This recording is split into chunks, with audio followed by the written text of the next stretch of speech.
All right, so because I just hit record again, welcome. I'm going to mute some people who just joined so we don't have background noise. Okay. So today's webinar is on learning EV3, which is the software that you use to run First Lego League. And First Lego League is the most popular program of First. In fact, as far as having participation, it is a great way to engage kids, grades 3 all the way up to 7th grade, I believe. And it teaches problem solving, it teaches team building. I've only had this much experience with the program, but it certainly has engaged me as a parent, and it's really fun to see the kids get excited about it. I'm going to invite our guest, Tim Urs from University of Idaho, and Robin Baumgartner, also with the University of Idaho. They both are the affiliates for First here in Idaho for First Lego League. Tim is actually going to be doing much of the training today on how you use the software. But before I turn that over to him, what I'd like to do is just walk everybody through some logistics of what you might see on the screen. You have the ability to turn your video on and turn your video off. So to do that, you will look for a little video icon on your screen and just click it on or off, just like that. For me, it's at the bottom of my screen. It depends on what program you have, but just look for that somewhere on your screen. You also have the ability to mute yourself and unmute yourself. I mute everybody but the speaker, just so that we don't have a lot of background noise. But the purpose of this webinar is really to allow you to ask questions and to engage. So if you do have a question, please feel free to ask that, unmute yourself to do so. Or there's also a chat box where you can type your questions in, and I will be monitoring that throughout today's call. So as questions come through, I may ask them straight to Tim if he's not watching the box, or find a moment for us to engage that way. Or if I have the answer, or if Robin has the answer, we will chat that message back to you. So feel free to use the chat box. In fact, why doesn't everybody just go ahead and say hi in the chat box? Make sure you click everyone, and then you do have to hit enter.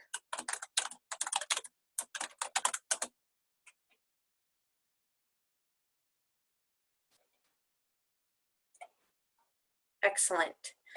Victor, why don't you go ahead and email, and Eric, why don't you, not email, chat, just so I make sure that you have that function. How do you do that? Okay, so there is a there should be a toolbar somewhere. If you run your cursor around your screen, there should be a little like speak icon. I can't think of what those are called. That says chat. Found it. There you go. So if you have any questions throughout this, feel free to go ahead and put that on there. So you've got Victor. Can you hear me? You've got the ability to interact throughout without interrupting, but feel free again if yes, I can hear you. What? This is Victor. I can hear you. Okay, excellent. Do you want to try the chat box to see if that works for you? Do you have that capacity? Yeah, I entered. Hi, this is Victor. Oh, there you are. I'm sorry. Okay. See, this is why you want to make sure if you're not getting your questions answered that you do have the ability to unmute yourself and get your questions answered. Again, this is really meant to be interactive, so please take advantage of that. We are recording this, so questions that you ask will be answered, and those who watch this in the future will have the ability to hear your questions, and they very likely will have many of the same. So please don't be afraid to ask. And without further ado, Tim, are you there? Excellent. So unmute yourself, Tim, and you can go ahead and share your screen if you have that at this point, but you are up unless there's any questions about the logistics of the webinar at this point. Okay. And I'm going to stop talking. Okay, well, hello all. I am, oops, I think I just switched. let me try one more thing. I need to, Click slideshow. I'm going to switch cameras. There we go. All right, there we go. So I recognize at least one of you from last night, and you know that we had some technical problems. So I made a few adjustments today to try to not have those same technical problems, one of which is I added this camera that you're seeing, and this is our first LEGO League table here, and I'm going to be using that for the demos.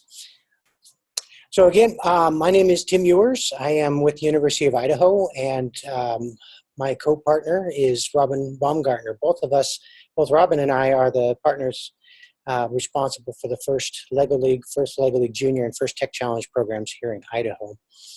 It says Animal Allies, but that just happens to be the name of the game this year. I thought that was an appropriate place for it. Today, we're going to be talking about the EV3 system. I know that this is early for many of you. You don't have your systems yet. But one of the reasons we wanted to jump into this early was to hopefully offset that panic of what do I do with all these Legos, and especially all these new Legos that I know nothing about that are electronic and all that sort of stuff, and programming. That tends to be one of the fears and anxieties for many of the teams. So we're going to jump into it quickly today with the idea of getting some familiarity with the EV3, the hardware and the software. See some of the components. What are they? Because they're new to you if you haven't seen a Nine Storms kit before. And then really just look at the basics of the EV3 software program. When we get into this, you're going to see that it is capable of doing a tremendous number of things. And if you ever get on YouTube and Google Mindstorms, you'll find out that people have created some incredible robotic systems with this little toy that we have that we're going to be working with here. So I laid out a few, just a few goals for us. Just an overview, say, of the software and how to navigate around that, how to start a project in a program. What are the difference between a project and a program? How do we connect up the brick in the computer? How do we get the program, or how can we use some simple programming language such as a motor block to drive either straight or curved? How can we program using a weight or for a sensor block, because that gets us into a little bit more sophisticated programming. And then, of course, we want to be able to see what the sensors are seeing, because that's how we're going to be able to program based on sensory input. So our topics then are that we're going to review the specialty software, the orders that we're going to review, take a look at the Lego parts. We're going to have an overview of the EV3 software. We're going to connect up an EV3 system to see how that works with the computer. Talk a little bit about brick maintenance, because it is technology, and things are going to happen, so you need to know how do I fix that problem. Just some basic programming, and then we'll take a look at some other resources. So the Mindstorm electronic parts that may be brand new to you. I have some of them laid out here on the table. That is the programmable brick. It is a little microcomputer.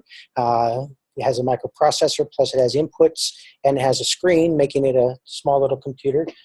We do have, it has a motor that doesn't look like much of a motor, but it is. It's called the large motor. And we have a small motor, or a medium-sized motor. And then we have a whole array of different types of sensors that we're going to be able to make and use on a robotic system. This is a sonar sensor. I have the picture down here on the main screen. Ultrasonic sensor can measure distance. We have a touch sensor that can measure whether it's been touched, or whether it's been released, or whether it's been touched and released. We have a gyro sensor that can measure distance. If it's changed in angle, we can use that kind of information. And I didn't bring out the light sensor. We have a light sensor as well.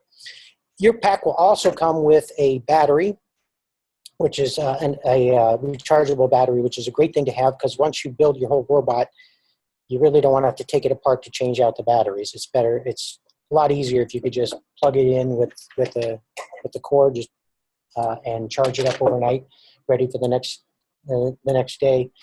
And of course, we have the hookup wires. This is how we're going to be able to connect our components to the robotic system. So the brick is probably the most important part here, and it's the part that we're going to be interacting with. It is the brain of the system. And I showed a picture here because the one on my screen is hard for you to see. It's the same system. But we're going to go through this in a little bit more detail. As you take a look at the brick, you're going to notice that it has a lot of ports on it. It has ports on the side and ports on the back, ports on the front, and then it has a whole bunch of buttons on the front as well. We're going to get really familiar with what those are. But first of all, what you see here on the computer or on the PowerPoint is that there are 4 slots in the back. This is where we're going to plug in our sensors. And you can see we can plug up to 4 different sensors in there. On the side panel, you see that there's a little slot in here. We can extend the memory if we wish with an SD card. Another port is the USB, and this one tends to cause a little bit of confusion because you figure, oh, it's USB. This is how I connect up. This is how I connect it to my computer. That is not true, though. It is a USB port, but this port on the brick is actually used for daisy chaining or connecting different bricks together. So you can create some pretty complex computer and network systems. We can network them through this USB cord. We're not going to use it in the first LEGO League, so just be aware. It looks like how you can connect your computer, but it's not. What you can't see on the front, on the top is, and I'll show you there on the screen, as the top, and on there are 4 more ports in there, and those are labeled A, B, C, D, and E. And in addition, there's another port here called the PC port, and that's how we're going to end up connecting up to our computer. If we take a look at the front of the EV3 block right there, you see that it does have a screen, and it has 6 different buttons. And these are the buttons that we're going to be able to use to be able to interact with the EV3. The first button you see over here has multiple functions. It can act as a back. Once we get into different screens, you can back out of that screen. You can say, no, I don't want to do that. So it acts like an escape button. And it also works very functionally as a stop button. So if you get, when you get your programs running and you have these very elaborate programs that may be running for minutes on end, you don't have to wait till the end of the program. You can just hit this button right over here and it'll stop that program right as soon as you press it. The center button is also a pretty important button. It's how you turn the robot on, or how do you turn the brick on. You click and hold that for just a second and the brick will come on. It's also, once the brick is on, it also acts as a enter button. So when I scroll through my screens and I want to do something like run a program, I scroll through them, highlight the program I want to run, and then I hit that center button and that will start the program. So it acts as an enter button or an accept button. How we navigate around those screens then are these 4 buttons on the outside. We can scroll up a menu, we can scroll down a menu, to the left, to the right. And so essentially what you're going to do to navigate on this screen is you find out what's highlighted. You are going to navigate using one of these 3 buttons or 4 buttons to either up, down, or through the menu. Once you get what you want, you enter it with number 2, and that's going to open or run whatever you've selected. So you're going to get your brick, and one of the first things that seems to not really be much of a problem, but there's a little snag to it, and that is installing the battery. You have a couple of options with this. Here's our PC, or EV3 brick. On the back of it, to open that, there are actually 2 tabs. And when you get yours, it'll be much easier to see. But essentially, you're just going to hold those 2 tabs together, pull that open, and pop that open.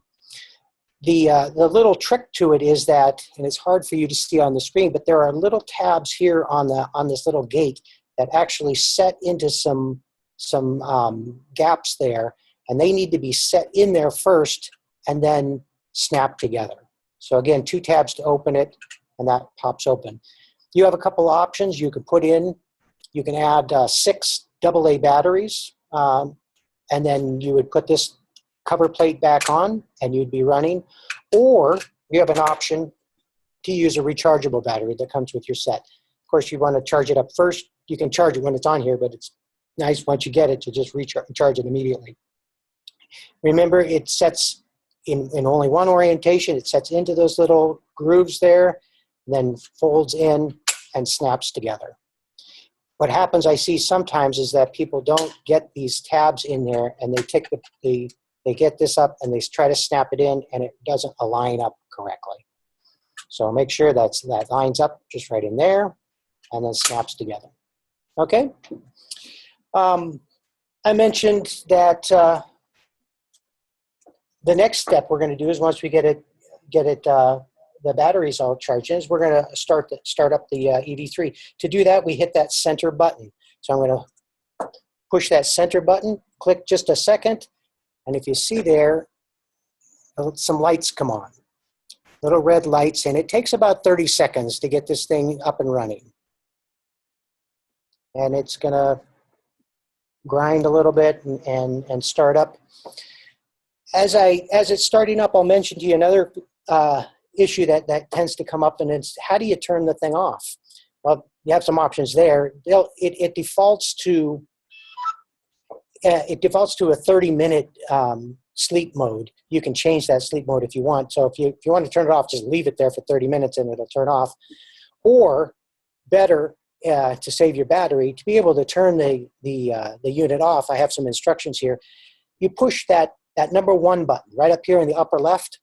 Click and hold that. It will open up a new screen, and you just toggle over to yes, you want to turn it off. Hit the center button, and it shuts down.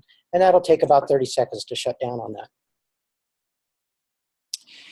Once it is up and running, and again, I put this screen up here because it's really hard, you can't really see my screen. So this is what the screen looks like, and there are several features to the screen that you're going to want to be aware of. The first is on the upper left-hand side of the screen. It's really hard to see there, but that's a little Bluetooth symbol. That tells us the status of our connection. Yes, we can actually connect up with the brick. We can communicate with the brick via USB cord, via Bluetooth technology, or Wi-Fi if you have that Wi-Fi dongle. Even though that's possible, you may not do that in First LEGO League. You can only communicate with your brick using a USB cord. So what I do is I actually disable. I turn the radio off. So I just go into the settings, turn the radio off. Because I'm not using it, I can't use it, and it just uses battery, so I might as well just get rid of it. So I turn that off. Next, along the top, you see that there's a name, and it's that the name of the brick is, the default name is EV3, and again, that's something that we can change as well, and I'll show you that. That's changed in the settings or in the software. One thing that's nice to name the brick is the team number. That way you can identify that's your brick, it goes to your number. Over to the right, we see a little icon that shows a USB connection and also a battery level. These are critical because sometimes we think we're communicating with the robot and we think it's connected to the computer, and it's not. And so you can look right at your screen and you say, well, there's no USB icon, so it must not be connected. Or there is a USB icon and we still have another problem. That opens up other types of solutions.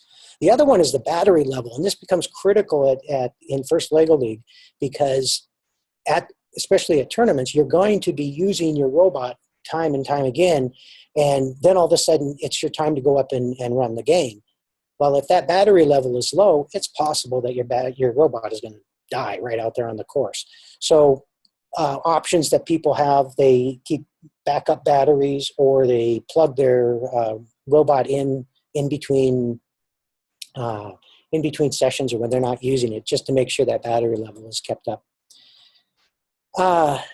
Also on the screen are several menus. There are 4 main menus, and they're identified by these different tabs up here. The first tab shows most recent programs run. Very convenient feature if I'm in a tournament, because I can just scroll down to the programs and I have quick access to those programs. The next tab over is a list of files. So everything that's on that brick is listed under this files. And if I'm in a hurry and I'm trying to find a program, it's not that easy to find. So we'll engage some organizational schemes to make that a little bit more organized there. Third over are some apps, some built-in apps for the brick. Those are things such as we can take a look at what the sensors are seeing if we use that. It's called the port view. And then there's some other features in there that are used, such as the IR control, which we don't use. We can program the brick directly from the brick if we want to do that. Not that likely that we're going to do that for First LEGO League. We'll use the computer.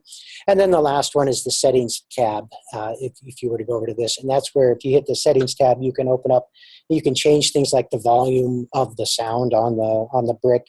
You can change the sleep mode to sleep after 15 minutes or never sleep. Sometimes you want to do that because it will turn off after a short period of time. And then there's some other features, how to connect up to Bluetooth and Wi-Fi in there that we're not going to use right now. I mentioned these other buttons earlier. These are our center buttons that allow us to interact with the brick. I added these to the slide deck because if this is shared elsewhere beyond this tournament, this is how you go get the software. You will get these instructions in the kit that comes. And that's where I got these from. But essentially, you go to this website, you select LEGO Mindstorms, you just click on that button. It brings you to a new screen. You then open up, you identify which operating system you have, either Windows or OS for Mac, and then select it and then click the download button. And that's all there is to downloading the software. Now, of course, once it's downloaded, you need to install it the way you install any other software on your computer. I also really recommend this for jumping into the software. And this is a little guy we're using right here today. It's called the Educator Bot. The directions for it actually come with the whole kit that you will get. It comes in a little booklet here. And in this little booklet, it gives you step-by-step instructions for how to build this. It takes you 15, 20 minutes to build this little bot. It's a really good, useful robot for learning and playing around with the software. That being said, it is not necessarily a good robot for the First LEGO League program.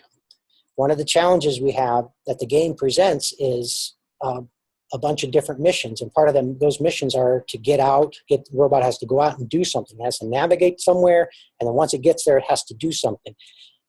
While this thing can drive around, it may not be the type of robot that is best suited for the environment for the First LEGO League. So use it to learn the program, but then don't be afraid to just take it apart and try something new, and have the kids engineer a robot that is more suitable for the game. I see these all the time at the tournaments, and I'm like, oh boy, you guys could have built. There are so many other builds out there that you can borrow from. So explore and design a robot that's good for the game. Okay, well, I'm going to jump off of these slides. Again, they are available should anybody want them, but I'm going to jump off these slides and get right into the program. Once we've installed the program, we have a little icon. We would click on that icon, and it will pull up the actual NXT Mindstorms EV3 software. And it looks just like this. So we're going to take a little tour of this, how it's organized. And yes? We're just seeing your PowerPoint still again. Why does this do this? It's just being stubborn. And sometimes it'll switch from, there you go. There we go. Thanks. Okay. All right, thank you for telling me that. Okay, so this is the opening screen for the EV3 software. I wanted to do it in the actual software because if I take still pictures of it for the PowerPoint, you don't get to see the interactivity. So this is it. You open the EV3 software. It looks just like this opening screen. This is actually called the lobby, just like in the software for the WeDo, they call the opening screen the lobby. Over here, there are several resources on this left-hand side. You see it opened up to teachers' information, and you can see there are some links to some activities over here. There's a thing called the Robot Educator that has a whole bunch of other resources that can help you learn how to build things and also learn how to program. There are some models in there that come with built into the software and show you how you can build some different types of robotic systems. What we're going to use, we're going to scroll up and, there's also this quick start. If you wish, you could go watch that, and it has some videos on overviews of the software as well. What we're going to use almost all the time is this file icon right here. We're going to click on File, and we're going to start a new project. We haven't started, we don't have any projects right now, so we have to start a new project. I'm going to start a new project. Now, again, this software can do a tremendous number of things, and we're only going to use part of it. We're not going to use the experiment, which is a type of system that we can do elsewhere for data logging, such as and get some different sensors out there and collect data on them, like temperature or wind velocity or all sorts of things. We could collect that over time. We're not doing that in first leg of the league. We're only going to go to this program mode. So I start a new project. Notice I'm using the word project here, but then program here. I'm going to start a new program by clicking on it, move over here to the open, and that's going to open up the programming screen. I'm getting everybody's picture down on the bottom. Are you guys seeing, do you see my whole screen, or do you see a bunch of people on the bottom? We can see your whole screen. Okay, good. So this is the programming screen. So let's just take a look at what's here and how do we use all of this stuff. First of all, you're going to recognize a lot of the features. It's similar layout to a lot of other programs. Up at the top, you have your file menu, you have your edit menu, you have various tools. These tools are specific to EV3, by the way. If you ever need to do a firmware update, that's where you get it. You'll be given a notice that you need to update the firmware. You just click on that, and it takes care of it. And then there's a help menu. Within here, this big screen, there are a couple of different tabs up here. The first is called the project, and then the second is called the program. So the way all of the work is organized in the EV3 system is everything, a project can contain all sorts of different things, including multiple programs. It can include graphics, sound files, text files, all sorts of things that are all grouped around one project. That's a key thing to remember, because as you organize stuff, as you guys build more and more programs, you want to have some sort of organizational scheme, because otherwise things just, you won't be able to find your programs. So organizing them by project is a great idea. And then within that project, like I said, I can add multiple programs. That's what this tab does right here. I can just add a new program. Now within this project, I have this program 1 and program 2. There's nothing in them yet. I can have those in there. So to help me with my organization, what I want to do is I want to name these. And so to name a program, I'm going to double click on that program name and just type in a name for a program, something that's meaningful to me that I'll be able to remember. That's going to save that program for me. I just type it in, I hit enter, and I'm done with that. The project doesn't work that way. I can double click on that, it doesn't work at all. So in order to save a project and be able to change the name of it if I want, I go up to File and I go Save Project As, and here's where I can, you've probably seen this type of screen before too.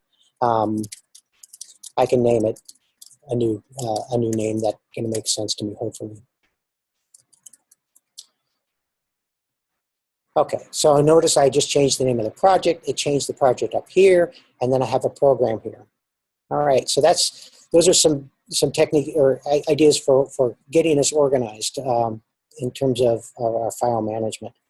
Also, along over to the right, you'll see a whole bunch of other menus. And one of the features in here is if I put my cursor over the top of things, it tells me what it is. So this is a program experiment list. That tells me everything in here. If I have a whole bunch of files in here, it's going to tell me everything that's in my project file, which is nice. I can switch between them that way. I also have a little button that's a select button, and you can see that's currently selected right now. That allows me to click on things and select them. Sometimes, though, I want to be able to move my screen around, and I can use this pan. And so with this pan, I can pull my screen and move it up and down. When I get too much stuff on there, I need to move things around a little bit. I'm going to leave it on select, though. I can also put comments in my code. Putting comments in the code is a great idea. If you're having a problem with a certain area, you can leave a note there. If you want to tell somebody what this part of the code does, you click on that. It opens up a little screen, and I can write a note here.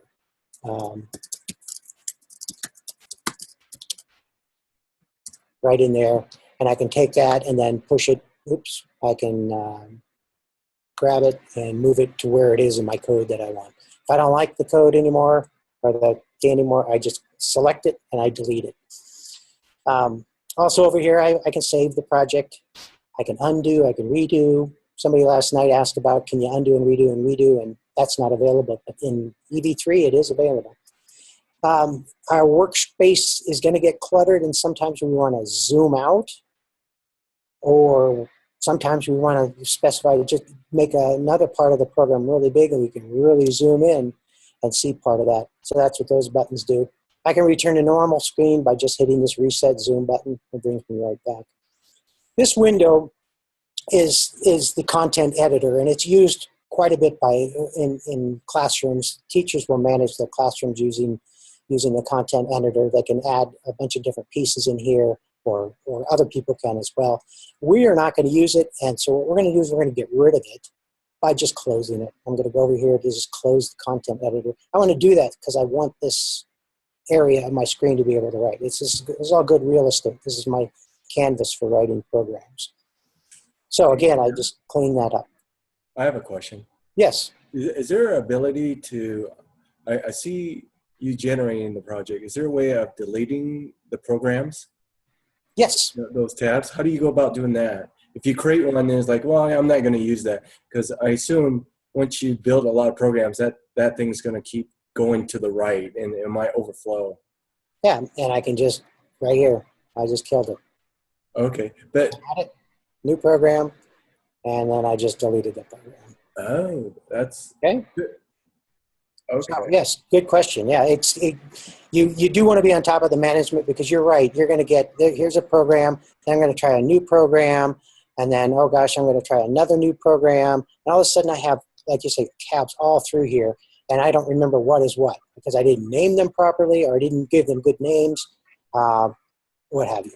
So I kind of noticed if you tab over to that first tab to the right on the right-hand corner, I think it still exists. It's further left on that one tab that you can list all the programs. You said. Oh, yeah. That one. See, it's still there. Yeah, so yes, we can get rid of those. I think we would just go in. We can, I'm going to have to look into that, okay? All right, not a problem. I know don't it's want to possible. derail I haven't done it from here before. you. Okay. Okay, but that's a good question. Thanks. My inclination would be just go right into the directory and delete them from there. I don't know if there's a possibility within the software to delete those files. Now you got me curious, but I'll look into that. Okay, thank you. Absolutely. So again, I mentioned this is our workspace in here, and the other features we have in the software, and I'm sorry, I can't see the bottom because our people all, oh, there we go. I'll move that over there. Okay. Down here in the bottom, there are two other major sections, and the first one is all of our programming language. These are called the programming palettes. And again, if I scroll over the top of them, it tells me what they are. This is the action palette, and down in here I have things like the medium motor, the large motor, the move steering, the move tank bot, and display and sounds and things. So these are actions that I can program. Over here I have flow control. Flow control are things like start a program, or wait, or do a loop, or some sort of conditional switches I can build into my programs. I also have over here sensors, and this is where I can add sensors and bring sensors up into my program. I can use a bunch of data tools down in here. And I have some pretty advanced techniques down in here I can do with data. This last tab is called My Blocks, and what a My Block is essentially it's a small program that we can create. It's a subroutine, and so I can take a whole series of commands and group them together as one block. So let's say I have code that's 50 blocks long, and I know it's all solid. It's working really well. And I don't have to repaste it, or I don't want it to clutter up my whole screen. I can take all that code and cram it down into one little block, and then I can put it in there. That's an advanced technique. It's there's some lessons on that in the Robot Educator. Right now, what we're going to be using is the action and some of the flow control. This other block is our communication center. And as you can see right now, the communication, what we're communicating is with the brick. And as you can see right here, it tells me as I scroll over it that no brick is connected. This could be for a couple of reasons. It could be one good reason is that my wire is not connected.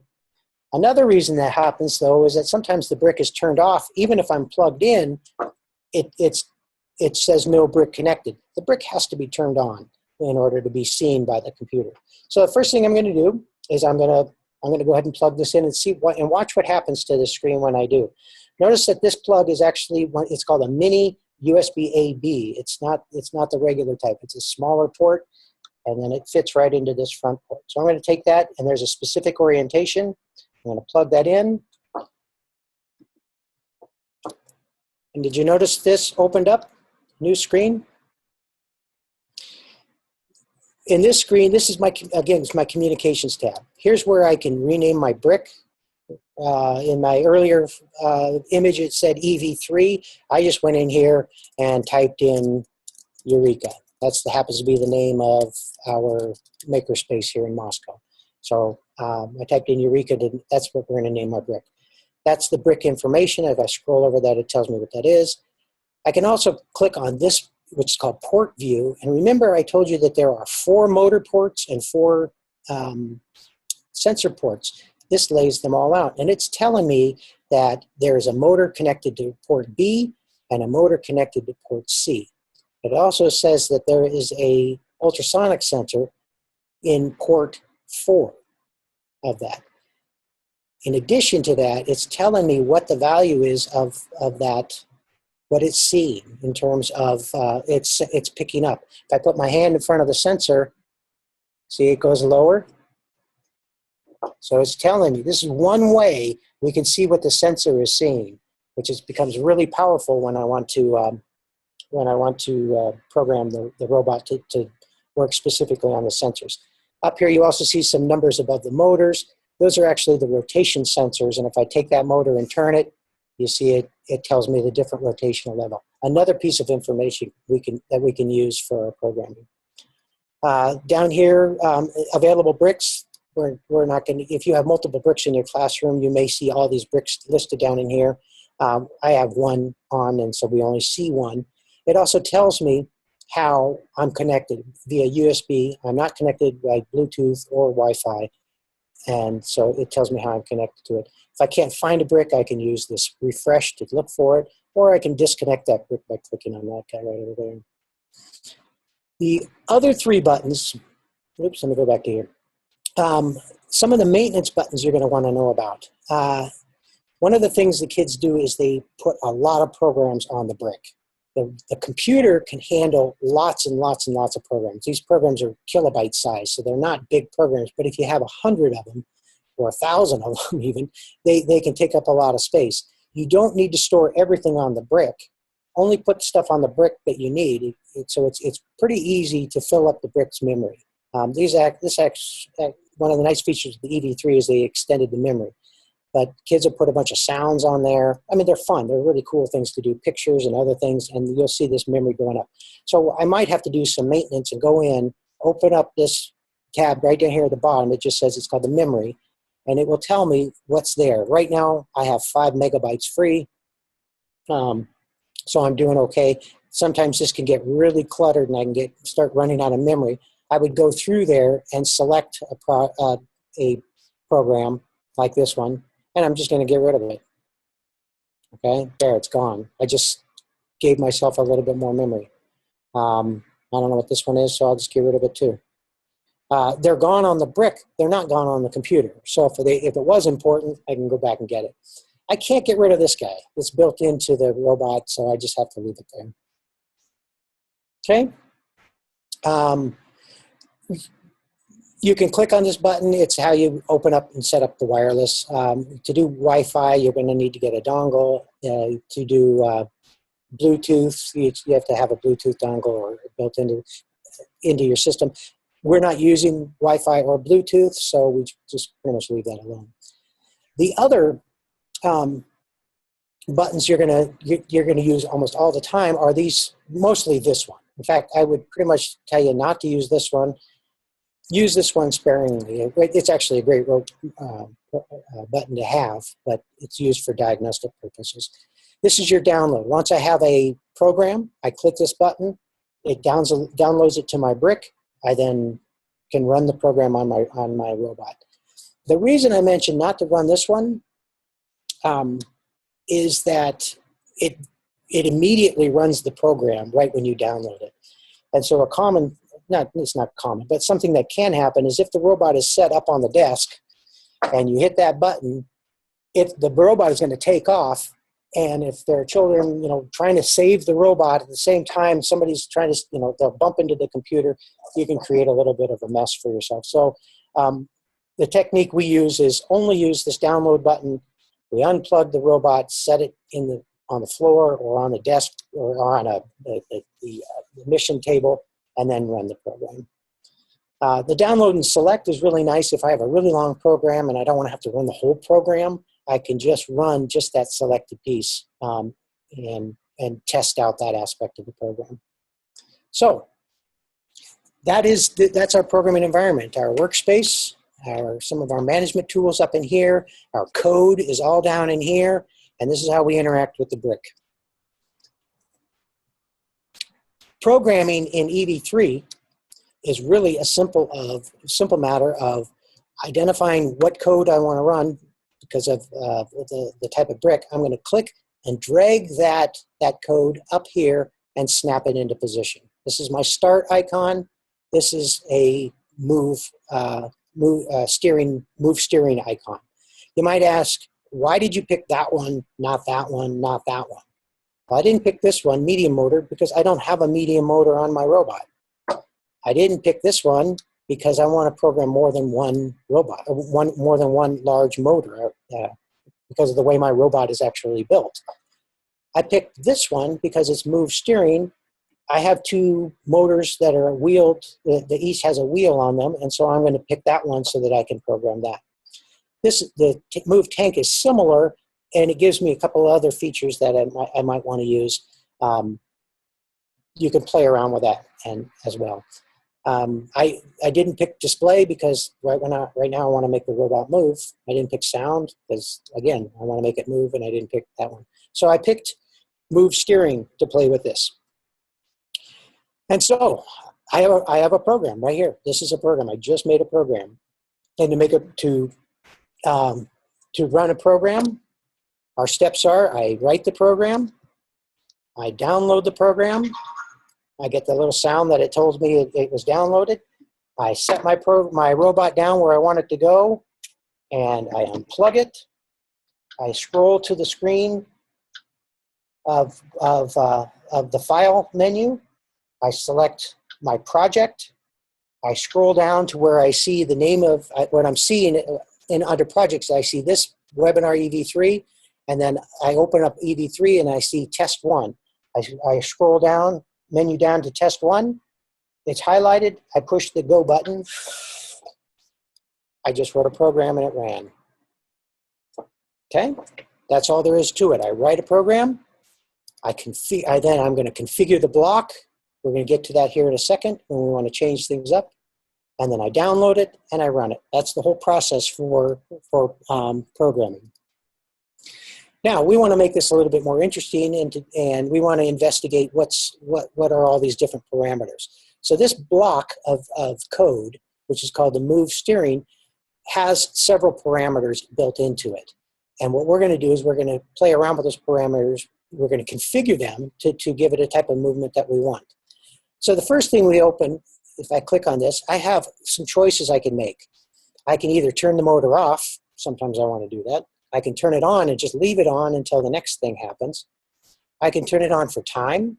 I can turn it on for degrees or rotations. And degrees and rotations are kind of the same thing, just different units. One rotation is 360 degrees.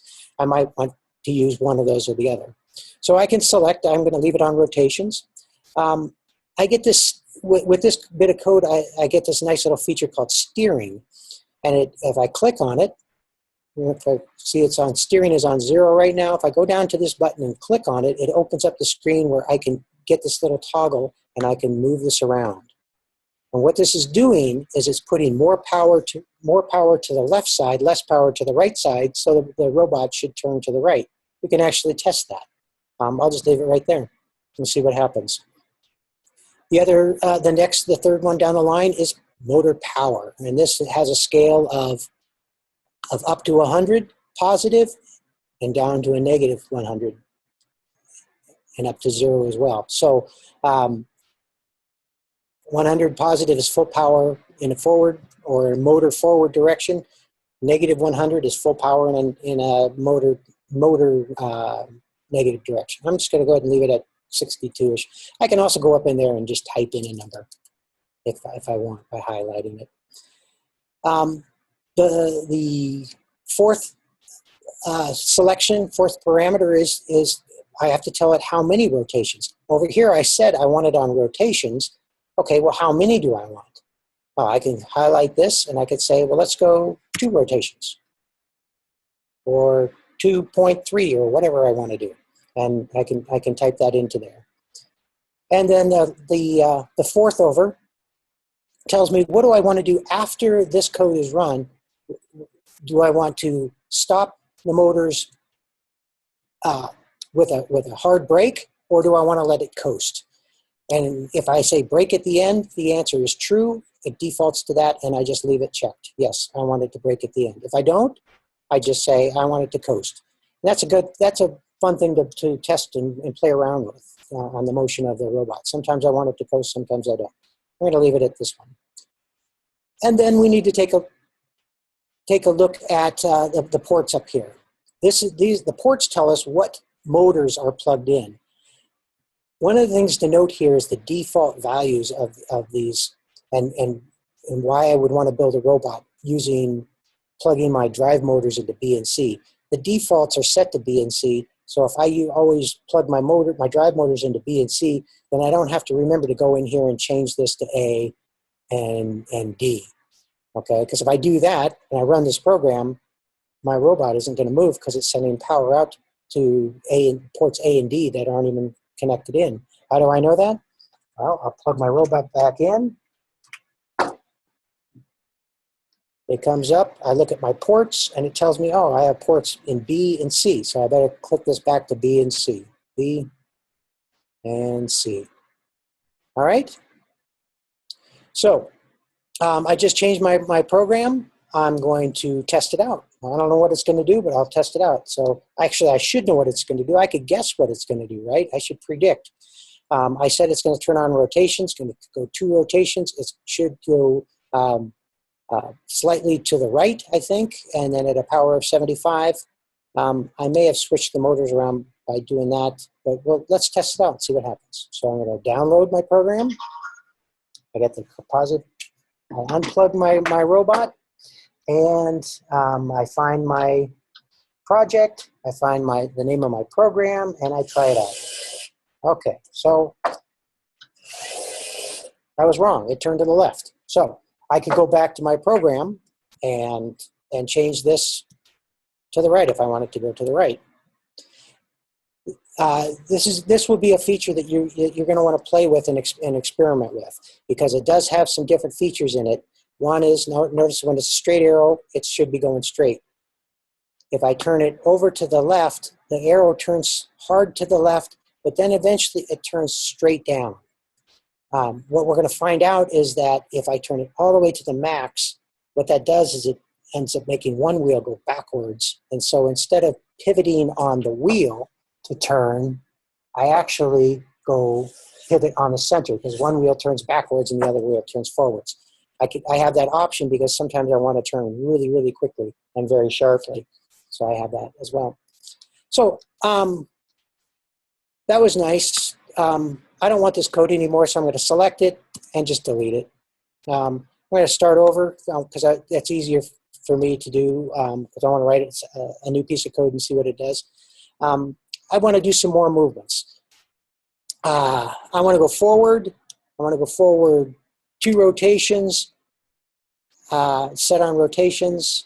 And this time, though, I want to make a turn. So I grab a new block, bring it over here, and snap it into place. Notice my defaults, they're the same. I'm going to keep it on rotations, but this time I'm going to turn. I'm going to turn that way and see what happens, okay? Notice I left my power at 50. I turned it with one rotation. I'm not sure what's going to happen, but let's give it a go. I got to plug my robot back in. Wait till it opens up. I download it. Got the good note. Notice it's program test 1. I find my project, find my program, and run it. Okay, I turned all the way around. Well, let's say I didn't want to turn it all the way around. I just wanted it to turn 90 degrees. Okay, well, I can have a couple of options. I can change here, or I can actually change this, which is the number of rotations. Since it turned all the way around, I don't want it to turn all the way around. Maybe it'll go 0.5. I'm going to turn it 0.5, and let's see what happens. Again, there are multiple ways to do this. I'm just kind of making up one to see if I want to make it just turn 90 degrees. I plug it in. I'm set. I download. Got the program across. Find my project. Find my program. There it is. I was just able to turn 90 degrees. That was pretty easy. And I can keep experimenting on this more and more. And let's say that I wanted to do more than that. I wanted to go 90 degrees and then go out. Let's say I wanted to go in a square, drive in a square. Well, I can copy this code and I can pull up more of these and keep on adding more and more code and then reconfigure them. But fortunately, I don't have to do that. If it's the exact same code that I want to use, all I have to do is highlight them, and I'm going to click and hold and drag a box over them that touches them, and it's going to select them. Did you notice that little blue there? Now I'm going to just use Command-C, or if I want to go up here to the Edit menu, I can see that I'm going to copy Command-C. So I'm going to just say Command-C and then Command-V, and there's my new program. It's the exact same code. Make sure I append it to the end. There, I just wrote some new code. Let's see what that does. So again, I plug my robot in. I download it. I unplug it. I find my project. I find my program and run it.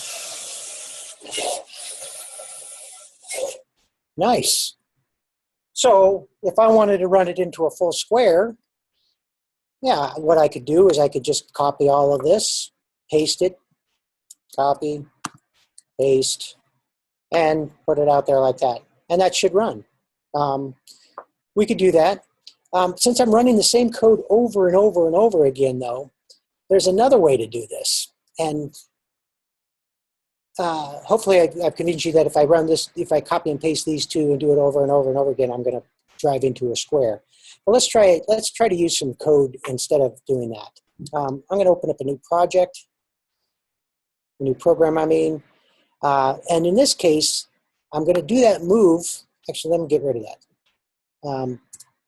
In this, I have the code over here that I like. These are the two pieces that I like a lot. I'm going to copy them, and I'm going to go to this new program, and I'm going to paste them in there. Okay, that's the code I want to run. But instead of having a long, long program, I'm going to use a programming flow structure. And in this case, I'm going to use a loop. There's my loop. I drag my loop up. I put it into place. Where was my loop? It was down here on the bottom of these panels, and I just scrolled over till I found the one I wanted. I got my loop, got my code here. Select both of them, and I'm going to drag and watch. I'm going to put it up here. I'm going to push it right in, and it snaps open right in there. Did you notice also, another thing to notice is that the code changes the code, not the color, but the shading. It's not, this code is not part of any program right now. It's pulled out. It's a lower shade. When it's dark shade like this, that means that's the actual program. So I want to make sure that my program is integrated into, or my code is integrated into the program. I bring it in, snap it in, and let it go. If I take a look at this, I still need to configure this loop, because if I go over here and take a look at it, it says it's set to be unlimited. This is going to go on and on and on and on and on forever. I don't want that. I want it to go in a square, so if I repeat this code 4 times, I should be able to do that. I click on it, open up a new window, and I'm going to set it. Notice I have all these different things I can set a loop to, lots of features. I'm going to use count, and in this case, I want to set it to 4. Right there. I've got to download it. It's not currently connected, so I've got to connect that my robot. I have to remember what is the name of my program. It's program 5. And I'm going to download that and unplug it, find my project, find my program, and run it.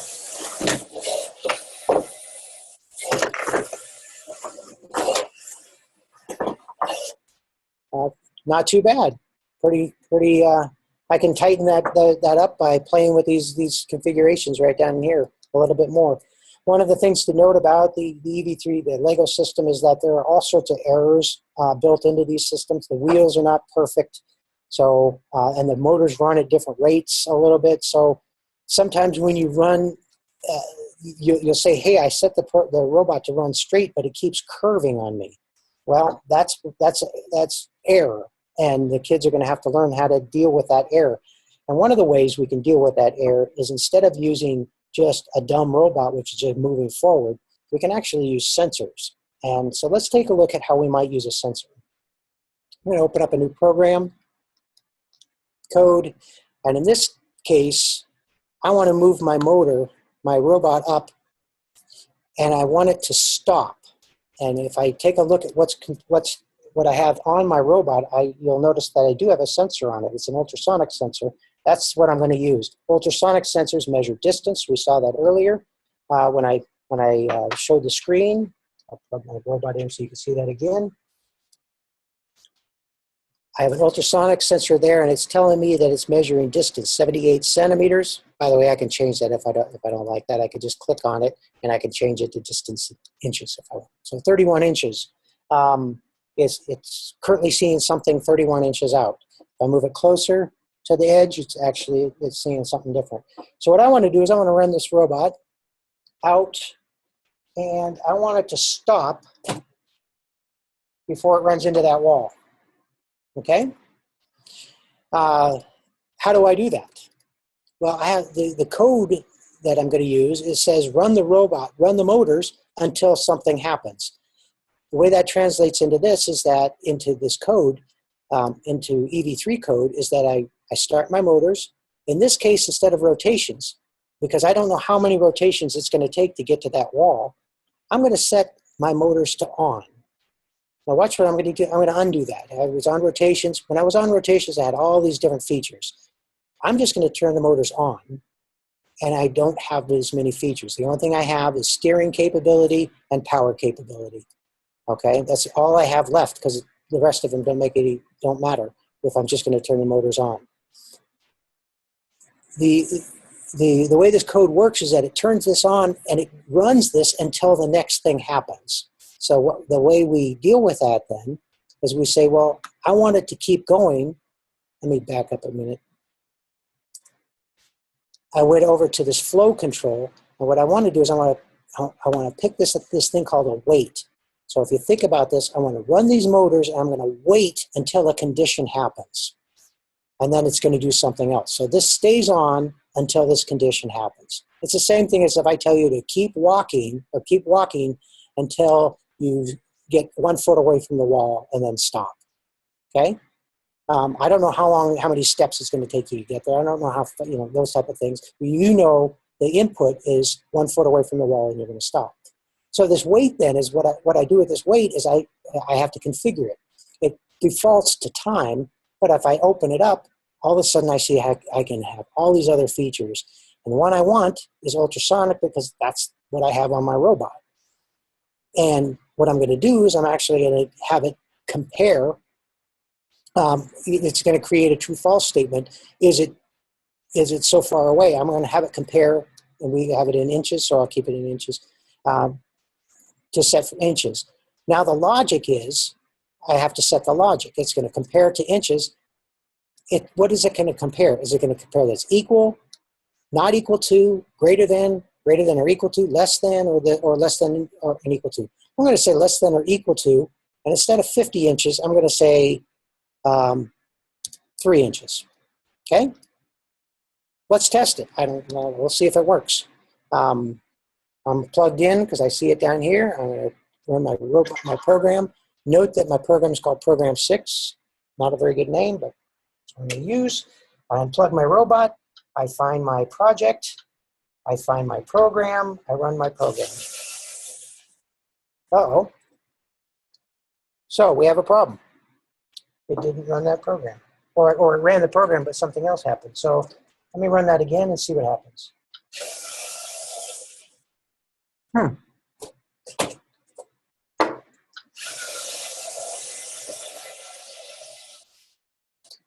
All right, it did stop, but it's, I'll have to take a look at why.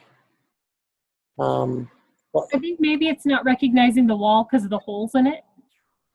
I don't know. It was working earlier, like everything I test out, and it's not working. But we could play around, and maybe 3 inches is not. Let's try 5 inches. Okay, I'm speculating here. I'm not sure why it's not working. What I can do is I can plug this. Well, here's one thing I can do. I can take a look at the sensors. So I'm going to open up my brick, and I'm going to go over to my settings, or excuse me, my apps, the third tab over. I'm going to select port view and select the port that I have, and it's showing me on my screen. I don't know if you guys can see that at all. No, you can't see it. It's showing me on the screen what's being seen right here. And it says right now it's seeing at 35 centimeters. It's setting it to, so it can see this. Set it, not that that matters. So it definitely could see the wall. Let me, and I'll show you. Tim, Yeah. I was thinking maybe after that weight statement, should we include a motor block and tell it to stop? It looks like it might be coasting. Ah, what a great idea. We're going to test that. I want to show you what I'm seeing right here. I just plugged it in. So I am seeing, and I'll change, oh, I'm still in that mode. Sorry, let me get out of it. There, I'm seeing 37 centimeters. I'll change that over to inches. 14 inches. If I move up to the wall, let's say there's 3 right there. So it can see that. That was Victor who asked that? What a great idea. Let's try. Yes, Let's test that. So what I want to do is I want to move it up here, and instead of this, I'm going to turn the motor off. And it has a brake on. So let's try that. I'm plugged in. I'm going to download, unplug, find my program or project, find my program. There it is. Nice fix, Victor. Excellent. All right. Well, again, what we were talking about for today really was just to introduce give an introduction to the software in terms of provide an overview, how to get it, how to download it, and some of the features associated with it. As you can see, there are lots of other features we can get into. Many of them you're not going to use. You're not going to use sounds in FLL. I mean, they're fun. They really are a lot of fun. There are all sorts of sounds you can play. Which in FLL is just not that, it doesn't do anything for you, so I don't know if you want to put them in there. Although maybe you There are some teams with sight impaired students that will use the sounds to differentiate their programs. Nice. Okay, that's super cool. Another, now thinking of tips, another thing I learned that the kids do is they actually name their programs after the missions. Mhm. And so when you look at them on the screen of the robot, you can actually pick that mission, should you choose to do that one mission with that one program.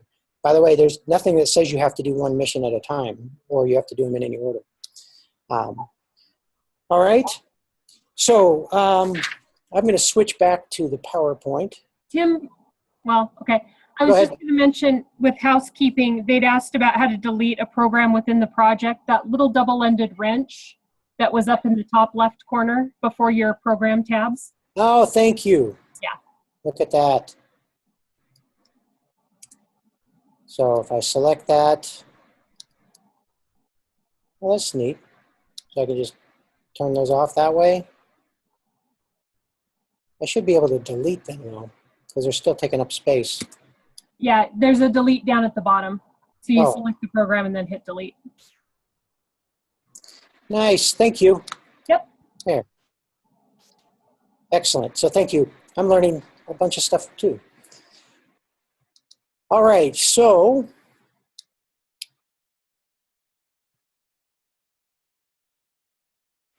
there we go. This brings us down to, we just did the drove and stopped with a sensor. And nearing the end, I just thought I'd throw out a few other suggestions. The key that we just saw is to play at ideas. It's not working. What's an idea? Test that idea out. You saw how easy it is to change out a program. All you do is you just reprogram it, download it, and run it. That's the idea. It's iterations.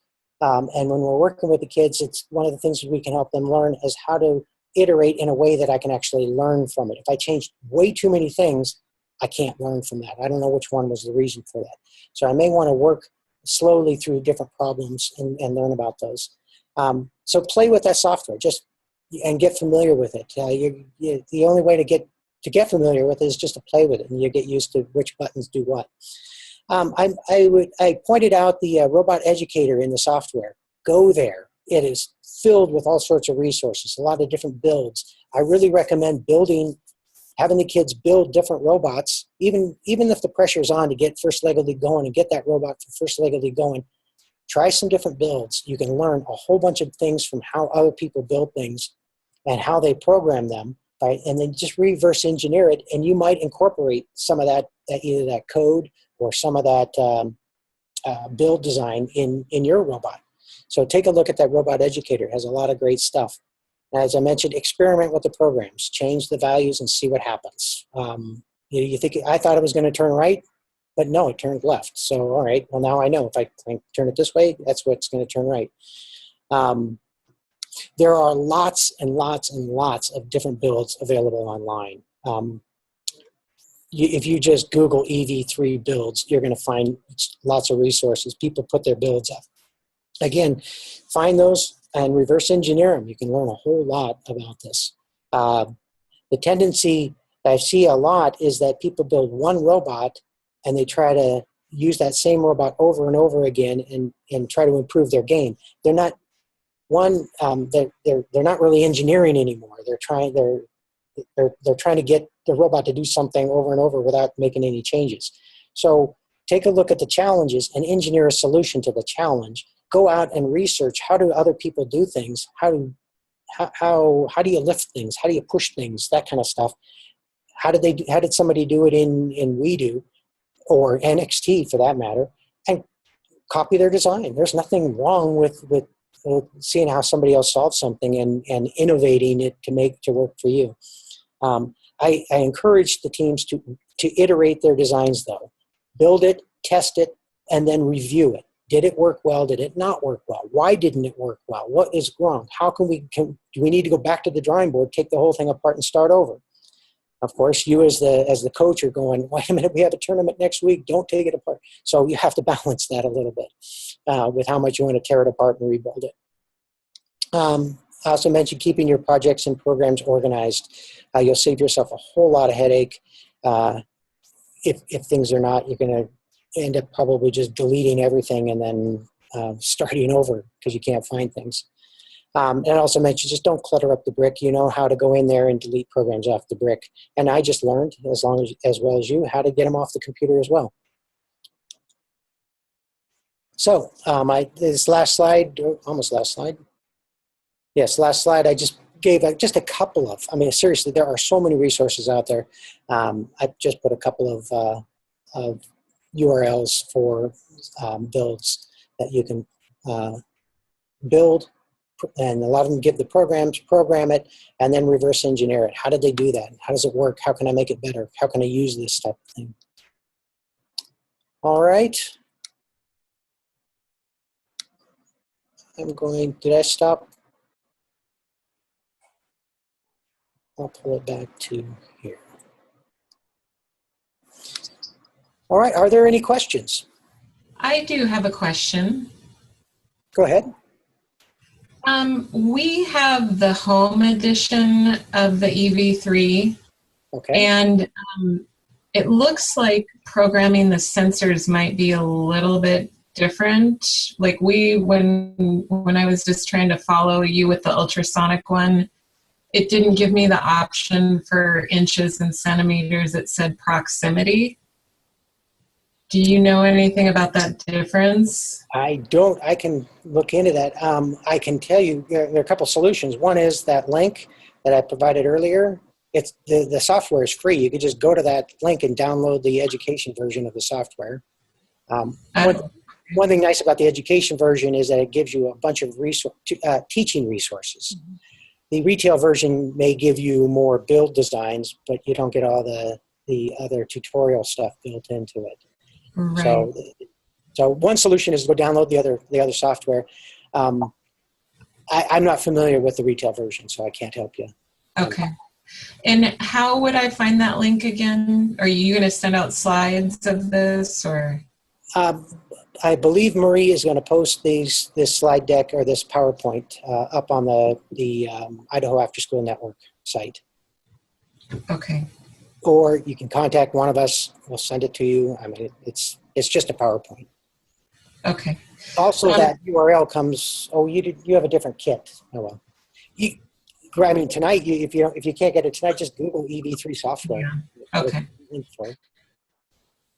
And one other last question I had was at some point I think I missed it, but it looked like there was a way to connect when the robot is connected to the computer. It's possible to delete the programs off the robot, correct? Using the computer?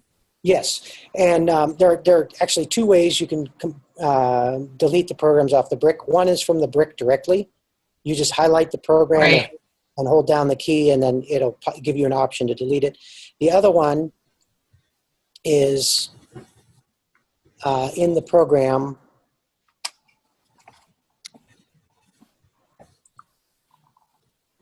Down here,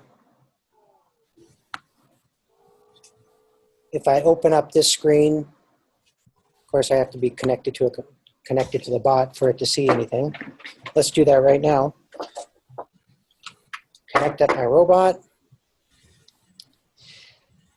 Once I connect the robot and it sees it, of course it pops up and it tells me my diagnostics. Over here, the bottom right, it says Open Memory Browser.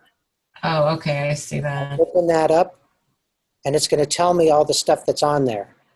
I see this thing, I don't want it, I highlight it, I delete it. Okay? Great. So, thank you very much. You're welcome.